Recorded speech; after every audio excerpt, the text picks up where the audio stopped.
vurdu şu canıma, yüreğim yandı.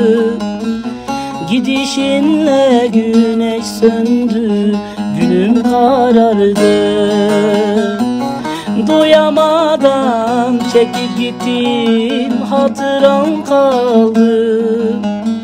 Sen gidince yer gök deniz dağlar ağladı. Doyamadan çekip gittin, hatıran kaldı. Sen gidince yer gök deniz dağlar ağladı. Canın olayım gülüm, kahrın olayım. Seni son kez görüp sonra yalan olayım. Canın olayım gülüm, kahrın olayım. Seni son kez görüp sonra yalan olayım.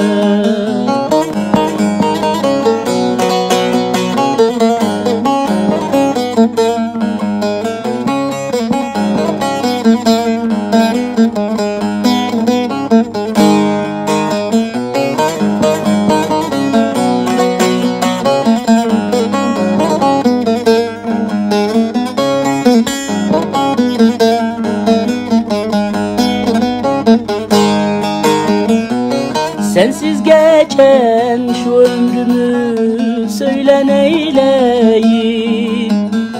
Ölümden ağırdı derdim, kime söyleyeyim. Uzaktan da olsa bir kez sesin duyayım. Olan oldu geçen bitti, gel de sarayım. Uzaktan da olsa bir kez sesin duyayım. Olan oldu geçen bitti, gel de sarayım. Canın olayım gülüm, kahrın olayım.